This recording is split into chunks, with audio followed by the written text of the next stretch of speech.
Hello everyone, welcome back to YouTube channel for English guys. आज की class आप लोग के लिए बहुत ही खास होने वाली है क्योंकि आज की इस क्लास में मैं आपको कुछ ऐसे सेंटेंसेस बनाना सिखाऊंगी जिससे आप अपने इंग्लिश की शुरुआत कर सकते हो। बहुत स्टूडेंट की ये डाउट होती है ना कि मैम इंग्लिश पढ़ने को हम पढ़ लेते हैं, लेकिन अगर हमें किसी के सामने इंग्लिश में कॉन्वर्सेशन करना है यानी कि इंग्लिश में बातचीत करना है तो स्टार्टिंग कैसे सेंटेंसेस से करें।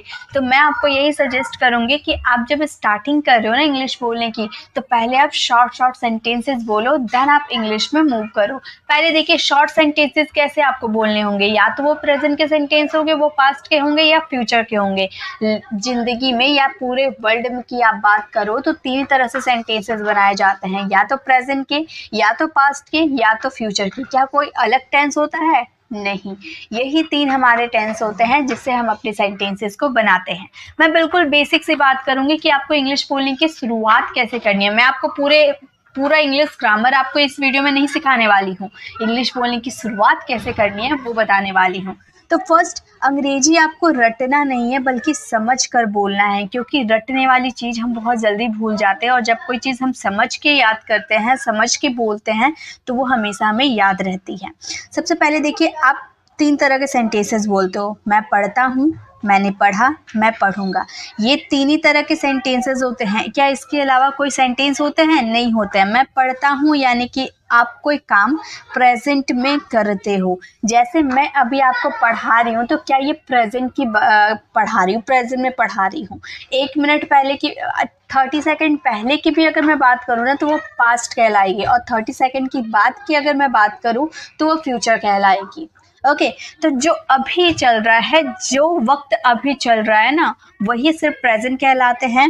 मैंने पढ़ा, ये पास्ट है यानी कि अभी जस्ट मैं पढ़कर उठी, ठीक है। मैंने पढ़ लिया है तो वहां पे मैंने पढ़ा यानी कि पास्ट में। मैं पढ़ूंगा यानी कि आप बोल रहे हो कि मैंने अभी पढ़ा नहीं है ना, मैं पढ़ रहा हूँ, मैं पढ़ूंगा, ठीक है, यानी कि वो फ्यूचर। तीन तरह के सेंटेंसेस हम बनाना सीखेंगे। देखिए, अगर आप ये सेंटेंसेस को इंग्लिश में बनाने की कोशिश करोगे, मैं पढ़ता हूँ, ये हमें क्या है, ये प्रेजेंट का है, तो आप बोलोगे आई स्टडी। मैं पढ़ता हूँ, सिंपल, कोई हेल्पिंग वर्ब नहीं, कोई कुछ भी नहीं, सिंपली आपको बनाना है मैं पढ़ता हूँ, आई स्टडी, ठीक है। इसका स्ट्रक्चर बता देती हूँ यानी कि इसका फॉर्मूला बता देती हूँ ताकि इससे आप कई सारे सेंटेंसेस बना लोगी। सबसे पहले सब्जेक्ट, यानी कि सबसे पहले आपको सब्जेक्ट यूज करने हैं। उसके बाद यहाँ पे स्टडी क्या है, ये हमारे वर्ब का फर्स्ट फॉर्म है, तो या तो आपके वर्ब का फर्स्ट फॉर्म का यूज होगा या तो वर्ब के फिफ्थ फॉर्म का यूज होगा। देन आपको इसमें ऑब्जेक्ट का यूज करना है। अब आप बोलो मैम यहाँ तो ऑब्जेक्ट नहीं है, तो जैसे मैं पढ़ता हूँ, आई स्टडी मैंने बोला, लेकिन अगर मैं ऐसे बोलती मैं अंग्रेजी पढ़ता हूँ, यहाँ पे मैं अंग्रेजी का भी जिक्र कर देती, ठीक है, मैं अंग्रेजी का भी जिक्र कर देती तो यहाँ पे हमारा स्टडी के बाद इंग्लिश आ जाता, अंग्रेजी के लिए इंग्लिश आ जाता, तो ये हमारा ऑब्जेक्ट कहलाता, ठीक है। तो ऑब्जेक्ट जिस पे कार्य किया जाता है, जिस पे कार्य का प्रभाव पड़ता है, वो ऑब्जेक्ट कहलाते हैं। तो सब्जेक्ट लगाना है वर्ब का फर्स्ट फॉर्म या फिफ्थ फॉर्म। अब बात आती है मैम फर्स्ट फॉर्म किसके साथ लगाए, फिफ्थ फॉर्म किसके साथ लगाए, एकदम डिटेल में बताऊंगी, ठीक है। फर्स्ट फॉर्म आपको लगाना है अगर आपका सब्जेक्ट आई, वी, यू, दे या दो व्यक्ति रहे, ठीक है। अगर ये सब्जेक्ट रहा तो आपका वर्ब का फर्स्ट फॉर्म लगेगा, और अगर आपका सब्जेक्ट, सॉरी यहाँ पर एक minute, just a minute, okay, I नहीं, सॉरी, ठीक है, यहाँ वर्ब का फर्स्ट फॉर्म लगा। अगर आपका अगर आपका थर्ड पर्सन सिंगुलर रहा, जैसे ही, शी, इट, या कोई सिंगल व्यक्ति, सिंगल नाम, ओके, तो उसके साथ आपको लगाने हैं वर्ब का फिफ्थ फॉर्म, ठीक है। तो फर्स्ट फॉर्म आपको आई, यू, वी, दे के साथ लगाने हैं, और फिफ्थ फॉर्म आपको ही, शी, इट या किसी का नाम हो तो लगाने हो। जैसे मैं पढ़ता हूँ, आई स्टडी, अगर यहीं पर मैं बोलती वह पढ़ता है, वह किसी बॉय की बात करती, तो यहाँ पर ही हो जाता और स्टडी का फिफ्थ फॉर्म स्टडीज हो जाता, ठीक है, स्टडीज हो जाता है, ही स्टडीज, वह पढ़ता है, ठीक है। तो वर्ब का फर्स्ट फॉर्म फिफ्थ फॉर्म आप ध्यान से लगाना, बाकी स्ट्रक्चर वैसे ही काम करते हैं। तो ये बात कर लिया हमने प्रेजेंट की। अब हम बात करते हैं पास्ट। मैंने पढ़ा तो हम बोलेंगे आई स्टडी। इसका भी रूल मैं आपको बता देती हूँ, इसे मैं इरेज कर देती हूँ, ठीक है। इसका रूल हो जाता है, सबसे पहले आपको सब्जेक्ट यूज़ करने हैं, वर्ब की सेकेंड फॉर्म यूज़ करनी है, ऑब्जेक्ट यूज़ करनी है, बस। अब मज़े की बात ये होती है कि जितने भी सब्जेक्ट होते हैं, चाहे वो थर्ड पर्सन सिंगुलर हो या प्लूरल हो, सभी के साथ वर्ब का सेकेंड फॉर्म लगते हैं। इसीलिए एक चीज़ आपको क्या करना है कि वर्ब्स फॉर्म याद करने। वैसे मैंने वर्ब्स की क्लास कई बार मैं करवा रखी हूँ, तो वर्ब्स फॉर्म ज़रूर याद कीजिएगा। वर्ब्स फॉर्म याद कर लोगे ना तो आपको कहाँ पे वर्ब का सेकेंड फॉर्म यूज़ करना है करेक्ट तरीके से यूज़ कर पाओगे, ठीक है। तो सब्जेक्ट लगाने, वर्ब का सेकेंड फॉर्म एंड ऑब्जेक्ट, बात खत्म। इतना ही होता है। आई स्टडीज, तो यहाँ स्टडीड है, ठीक है, वर्ब का सेकेंड फॉर्म है। मैं पढ़ूंगा, बात करें फ्यूचर का, तो आई विल स्टडी, इसका स्ट्रक्चर होता है सब्जेक्ट, देन आपको यूज़ करने होंगे विल, देन वर्ब का फर्स्ट फॉर्म एंड ऑब्जेक्ट। बस सब्जेक्ट सभी के साथ विल यूज़ करने हैं। कई बार स्टूडेंट क्या करते हैं, सेल का भी यूज़ करते हैं आई और वी के साथ। तो पहले जब हम अंग्रेजी पहले की बात करें तो वहाँ पे सेल का यूज़ होता है, लेकिन मॉडर्न इंग्लिश की बात करो तो सेल का यूज़ नहीं होता है। अब हर जगह विल का ही यूज़ होता है। तो सब्जेक्ट के बाद विल लगाने, सारे सब्जेक्ट के बाद विल लगाने, देन वर्ब की first form and object. Okay, ये आपका स्ट्रक्चर है। तो आई होप आपको ये चीज़ क्लियर हो गया होगा। तो अब हम बात करेंगे, अब हम प्रैक्टिस करते हुए चलेंगे, जिसमें आपको सब्जेक्ट भी रहेंगे, ये भी यूज़ करने होंगे वर्ब्स, और ऑब्जेक्ट भी आपको दिए रहेंगे, ठीक है। तो चलिए मेरे साथ प्रैक्टिस करने हैं। इसके नेगेटिव, इंट्रोगेटिव सभी तरह के सेंटेंसेस बनाना सिखाऊंगी, ताकि ये कॉन्सेप्ट अभी आपको क्लियर हो जाए और इंग्लिश बोलने की शुरुआत आप अभी से कर दो, ठीक है। चलिए देखिए, सबसे पहले हम बात करेंगे, हमारा फर्स्ट सेंटेंस है राम घूमने जाता है। राम घूमने जाता है। सबसे पहले सब्जेक्ट हमें यूज़ करने हैं, तो सब्जेक्ट है हमारा राम, तो हम बोलेंगे राम, ठीक है। अब वर्ब का फर्स्ट फॉर्म या फिफ्थ फॉर्म यूज़ करना है, तो मैंने बताया था प्लूरल आई और आई रहे या प्लूरल नाउन रहे तो उसके साथ वर्ब का फर्स्ट फॉर्म, और थर्ड पर्सन सिंगुलर रहे या सिंगल व्यक्ति, ठीक है, उसके साथ वर्ब का फिफ्थ फॉर्म। तो राम क्या है, एक सिंगल व्यक्ति है, तो इसके साथ वर्ब का फिफ्थ फॉर्म। जाना यानी कि गो, गो का फिफ्थ फॉर्म हो जाता है गोस। राम गोस, कहाँ, घूमने, यानी कि गो for a walk, go for a walk. तो हमारा सेंटेंस हो जाएगा राम गोज, सॉरी एक मिनट, यहाँ गो नहीं होगा, ठीक है, गोज तो हमने यूज़ कर दिया। Ram goes for a walk, यानी कि राम घूमने जाता है, Ram goes for a walk, ठीक है। राम घूमने गया। हम बात करें पास्ट की, तो पास्ट का स्ट्रक्चर क्या था, सब्जेक्ट वर्ब का सेकेंड फॉर्म ऑब्जेक्ट, सिंपल हमारा रूल था। तो सब्जेक्ट क्या है, राम है, तो हमने राम यूज़ कर दिया।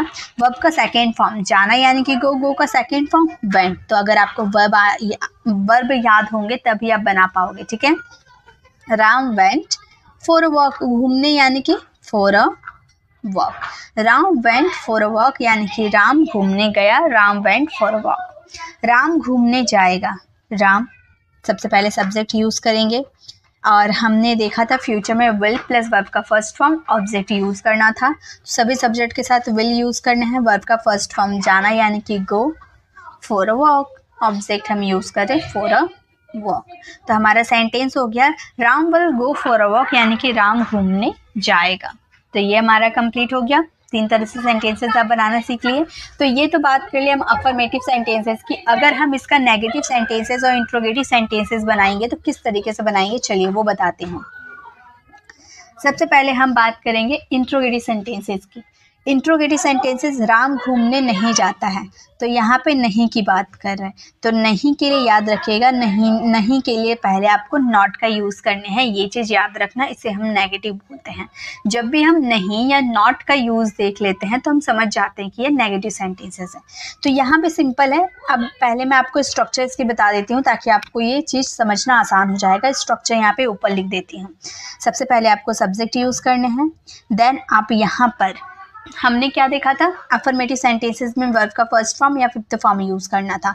लेकिन जब आप नेगेटिव बनाओगे तो सब्जेक्ट के बाद डज या डू का यूज़ करना होगा। देन आप इसमें नॉट लगाओगे क्योंकि नहीं की बात हो रही है। देन वर्ब की फर्स्ट फॉर्म आ जाएगी, अब फिफ्थ फॉर्म यूज़ नहीं करना है। Then object. ये सिंपल सा रूल आपको अप्लाई करनी है। चलिए पास्ट की भी पहले रूल बता देती हूँ। सबसे पहले आपको सब्जेक्ट यूज़ करने हैं और यहाँ पे आपको यूज़ करने होंगे डिड का, प्लस नॉट, प्लस यहाँ पे वर्ब का फर्स्ट फॉर्म यूज़ कीजिएगा, सेकेंड फॉर्म यूज़ नहीं करना है। ओके, वर्ब का फर्स्ट फॉर्म हो जाएगा। एंड फ्यूचर का हो जाएगा सब्जेक्ट, यहाँ पे हेल्पिंग वर्ब थी तो हमने यूज़ कर दिया विल, उसके बाद आपको नॉट का यूज़ करने हैं, देन वर्ब की फर्स्ट फॉर्म एंड ऑब्जेक्ट। ठीक है, ये रूल रहेंगे, इसी रूल को लेकर हम अपने सेंटेंसेस को बनाएंगे। तो राम घूमने नहीं जाता है, राम हमारा सब्जेक्ट हो गया, तो सबसे पहले सब्जेक्ट का यूज़ करेंगे राम। अब डू किसके साथ लगेंगे, डज किसके साथ लगेंगे, तो वही रूल हम अप्लाई करेंगे।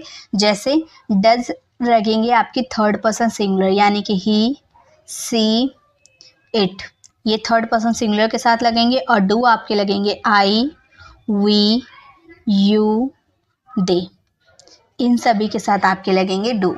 तो राम क्या है, थर्ड पर्सन सिंगुलर, क्योंकि ये सिंगल व्यक्ति है ना, तो थर्ड पर्सन सिंगुलर के साथ डज लगता है। तो राम के साथ हम क्या यूज़ कर देंगे, एक मिनट कलर चेंज कर लेती हूँ। राम के साथ हम डज का यूज़ करेंगे, डज, उसके बाद नॉट, देन वर्ब का फर्स्ट फॉर्म जाना यानी कि गो, ऑब्जेक्ट हमारा फॉर अ वॉक, घूमने यानी कि फॉर अ वॉक। तो हमारा सेंटेंस फ्रेम हो गया, Ram does not go for a walk, Ram घूमने नहीं जाता है। नेक्स्ट है राम घूमने नहीं गया। सबसे पहले सब्जेक्ट यूज़ करने हैं, सब्जेक्ट है हमारे राम, राम, उसके बाद यहाँ पे हमारा हेल्पिंग वर्ब डिड है, डिड का यूज़ करेंगे। राम डिड नॉट, वर्ब का first form go, go for a walk, go for a walk. हमारा सेंटेंस फ्रेम हो गया, Ram did not go for a walk, यानी कि राम घूमने नहीं गया। नेक्स्ट है राम घूमने नहीं जाएगा। सबसे पहले राम है, यानी कि राम के लिए हम लिख देंगे राम, हेल्पिंग वर्ब विल है, विल का यूज़ करेंगे, विल के बाद नॉट, घूमना यानी कि first form go for a walk, for a walk. तो हमारा सेंटेंस फ्रेम हो जाएगा, Ram will not go for a walk, Ram घूमने नहीं जाएगा। ओके, तो इस तरह से आप सेंटेंसेस बना सकते हो नेगेटिव की। अब नेगेटिव भी आपने सीख लिया, कैसे स्ट्रक्चर एक एक बार आप पढ़ लेना तो क्लियर हो जाएंगे। अब इसकी इंट्रोगेटिव सेंटेंसेस को भी बनाना देखते हैं। ठीक है, देखिए इंट्रोगेटिव सेंटेंसेस कैसे बनेंगे। क्या राम घूमने जाता है, ऐसे हमारे सेंटेंसेस रहेंगे। इसका रूल मैं पहले लिख देती हूँ। सबसे पहले यहाँ पर हेल्पिंग वर्ब जैसे डू और डज यूज़ करते थे ना, वही आपका स्टार्टिंग में यूज़ हो जाएगा। उसके बाद आपको सब्जेक्ट यूज़ करने हैं, उसके बाद वर्ब का फर्स्ट फॉर्म एंड ऑब्जेक्ट, और लास्ट में क्वेश्चन मार्क लगाना नहीं भूलना है। ओके, पास्ट में आपको सबसे पहले डिड का यूज़ करने हैं, देन आप इसमें यूज़ करोगे सब्जेक्ट, देन इसमें भी वर्ब की फर्स्ट फॉर्म एंड ऑब्जेक्ट, और लास्ट में क्वेश्चन मार्क। और फ्यूचर में हो जाएंगे, सबसे पहले आपको विल का यूज़ करने हैं, देन हो जाएंगे सब्जेक्ट, देन वर्ब की फर्स्ट फॉर्म एंड ऑब्जेक्ट, और लास्ट में क्वेश्चन मार्क। ठीक है, इसी रूल को अप्लाई करते हैं, हम अपने सेंटेंसेस को बनाएंगे। जैसे क्या राम घूमने जाता है, तो सबसे पहले आपको ये समझना है कि सब्जेक्ट क्या है, सिंगुलर है या प्लूरल है। सब्जेक्ट के अकॉर्डिंग ही आपके आगे वाले डू डज लगेंगे। तो सब्जेक्ट तो हमारा राम है, यानी कि राम तो हम जानते हैं थर्ड पर्सन सिंगुलर है, तो इसके साथ तो डज लगेंगे।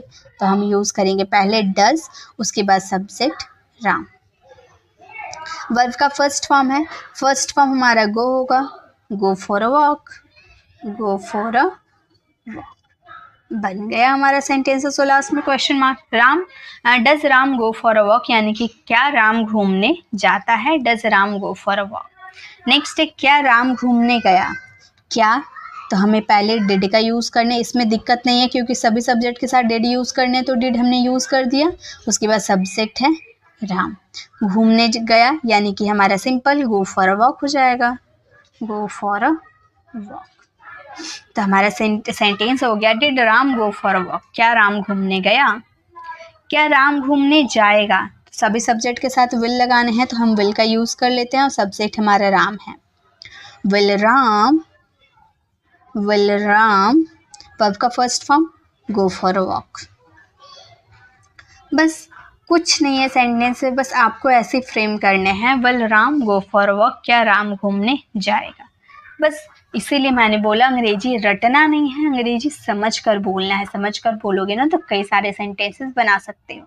चलिए और कुछ सेंटेंसेस की प्रैक्टिस कर लेते हैं, फिर ये हमारे टॉपिक कंप्लीट हो जाएंगे।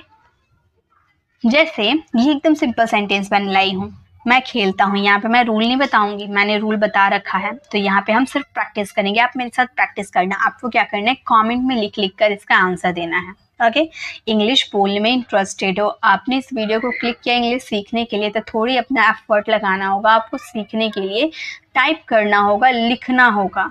पहले लिखना सीखोगे तब आप बोलना ज़रूर सीखोगे, ठीक है। तो मैं खेलता हूँ, मैं यानी कि आई, और यहाँ पे तो कोई हेल्पिंग वर्ब नहीं लगती है, अफर्मेटिव सेंटेंस में कोई हेल्पिंग वर्ब नहीं लगती है, और आई के साथ वर्ब का first form play, I play, मैं खेलता हूँ, आई प्ले।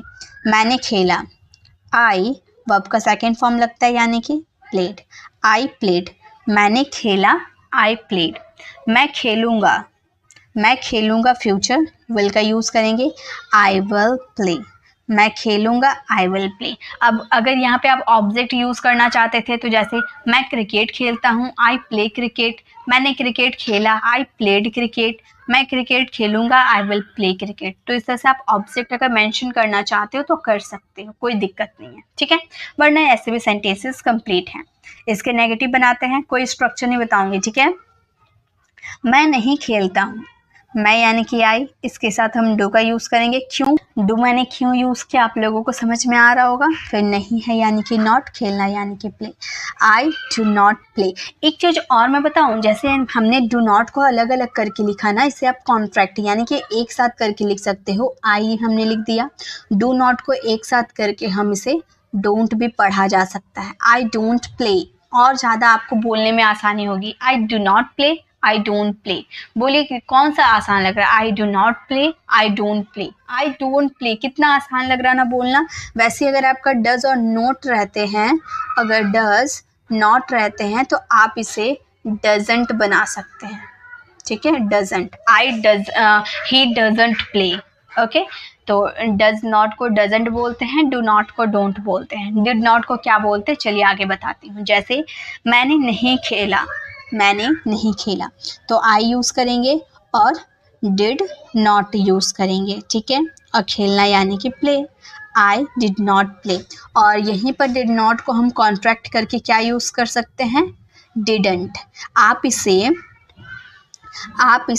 डिडंट या फिर डिडंट, दोनों में से कुछ भी प्रोनाउंस कर सकते हैं, दोनों ही इसकी प्रोनाउंसिएशन होती है। आई डिडंट प्ले या फिर आई डिडंट प्ले, ओके, दोनों इसकी प्रोनाउंसिएशन होती है। नेक्स्ट है मैं नहीं खेलूँगा, तो हम इसे क्या बोलेंगे, आई विल नॉट प्ले। अब आप बोलोगे मैम विल नॉट कॉन्ट्रैक्ट होते हैं, जी होते हैं। विल नॉट को मिलाकर हम इसे बनाते हैं वॉन्ट, इसे बोलते हैं वॉन्ट। इसकी प्रोनाउंसिएशन लिख देती हूँ, इसे हम बोलते हैं वॉन्ट। आई वॉन्ट प्ले, मैं नहीं खेलूँगा, I won't play. Will not को वॉन्ट बोलते हैं, ठीक है। विलंट मत बोलिएगा, won't, will not, won't, okay. चलिए, तो नेगेटिव सेंटेंसेस बनाना सीख लिया हमने। अब एक इंट्रोगेटिव सेंटेंसेस बनाती हूँ, देन मैं आपको होमवर्क दूंगी, ओके। इसका रूल नहीं बताऊंगी। क्या मैं खेलता हूँ, क्या हमने यूज़ कर दिया, हमारा सब्जेक्ट है मे, और मे के अकॉर्डिंग हमने डू का यूज़ किया। डू आई प्ले, क्या मैं खेलता हूँ, do I play, question mark. क्या मैंने खेला, तो हम क्या बोलेंगे, डिड, पास्ट में तो डिड लगते हैं। डिड आई प्ले, क्या मैंने खेला, डिड आई प्ले। क्या मैं खेलूँगा, फ्यूचर में तो विल लगते हैं, तो हम बोलेंगे विल आई प्ले, क्या मैं खेलूँगा, विल आई प्ले, ओके। तो इस तरह से आप बना सकते हैं, do I play, did I play, will I play, okay. चलिए, अब हम बात कर लेते हैं आपके होमवर्क की। तो आपका होमवर्क है, मैं हंसता हूँ, मैंने हंसा, मैं हंसूंगा। और एक क्या करना है, ये तो अफर्मेटिव सेंटेंस है ना, इसका नेगेटिव और इंट्रोगेटिव भी सेंटेंसेस आप बनाना, ठीक है।